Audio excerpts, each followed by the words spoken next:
Je m'appelle Hugues Jalon, je suis éditeur et écrivain et j'ai choisi la lettre E comme enfant.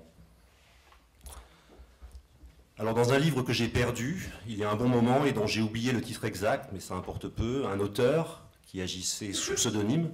Alors dans mon souvenir, c'était un universitaire, un spécialiste des expériences autogestionnaires sous la Yougoslavie communiste. Alors aujourd'hui, évidemment, complètement oublié. Et c'est un auteur qui racontait comment, sous le nouveau centre Georges Pompidou, Beaubourg, ce qu'on appelle Beaubourg, et ce texte avait été écrit à peu près au moment de son inauguration en 1977, et il racontait, je ne me souviens plus très bien comment ça arrivait, mais une foule de personnes et de groupes étranges et assez joyeux. Je me souviens notamment d'un peloton assez inquiétant de bikers qui débarquaient avec leurs motos dans les parkings. Et ces communautés s'installaient durablement dans les nombreux sous-sols du nouveau centre d'art, le soir même de l'inauguration officielle. Il y avait 7 sous-sols, je crois, dans cette fiction. Et dans ces 7 sous-sols, il se passait énormément de choses, des choses bizarres, des choses étonnantes, et qui donnaient naissance à une contre-société à la fois excentrique et paisible, instable et tendre. Mais je me souviens d'une histoire en particulier. C'était l'histoire du premier mort. Alors ça peut sembler assez triste comme ça de parler d'un premier mort ce soir, mais vous allez voir. Mais non, c'était pas si triste, parce que ce mort-là n'était pas une victime de la répression policière, ou d'une bagarre interne qui aurait mal tourné. On imagine tout de suite ce genre de truc. Non, le premier mort, c'était simplement un homme âgé, que le monde des sous-sols, ou une partie du monde des sous-sols, je ne me rappelle pas bien, accompagnait dans ses derniers instants. Et ils étaient très nombreux autour de lui. Et je me souviens, dans ce moment-là, des sourires de ceux qui l'entouraient et de la tristesse chassée. Et en même temps, il me semblait que cette histoire n'avait pas vraiment à voir avec le thème un peu éculé de la victime émissaire, de la victime sacrificielle, celle qui fonderait la communauté originelle, le père de la horde primitive, enfin ce genre de trucs qu'on a pu lire dans Freud, dans Girard, etc. Non, ça ne ressemblait pas à ça, c'était rien de tel. Et en même temps, c'était comme si cette fiction assez burlesque, ce carnaval installé dans les sous-sols, devenait avec ce premier mort une affaire sérieuse. Comme si le lieu se trouvait en quelque sorte réellement habité, au moment même où il perdait l'un des siens.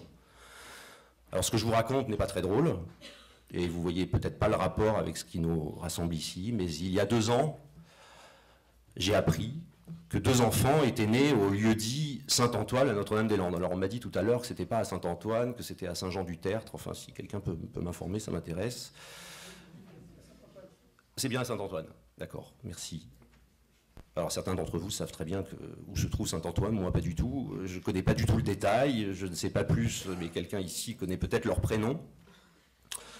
Et surtout que ses parents, qui sont peut-être là, ne le prennent pas mal, mais ces 2 enfants, j'aimerais les imaginer comme des sortes d'enfants sauvages. Alors pas les enfants sauvages qu'on connaît, hein, pas les vrais, les faux qu'on connaît dans l'histoire, on se moque un peu d'ailleurs à vrai dire de cette histoire, ces enfants sauvages qui ont beaucoup fait fantasmer la communauté scientifique, des cinéastes, des écrivains, vous vous souvenez de Victor de l'Aveyron, etc. Évidemment, les enfants de la ZAD ne sont pas des enfants loups, bien au contraire. Ils seront sans doute même moins de jeunes loups que nos enfants, enfin que les miens, comme le voudraient beaucoup, dans ce monde absolument épuisé à force de concurrence acharnée.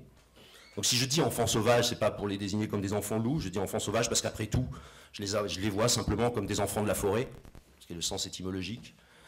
Une forêt, un bocage, mais enfin voilà, l'idée de la forêt m'est venue, une forêt habitée, une forêt défendue, protégée, qui lutte avec ceux qui l'occupent pour sa survie.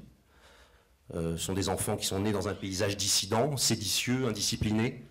Je ne sais pas trop, je ne connais pas, je suis allé qu'une seule fois à Notre-Dame-des-Landes, je ne connais pas assez bien l'endroit.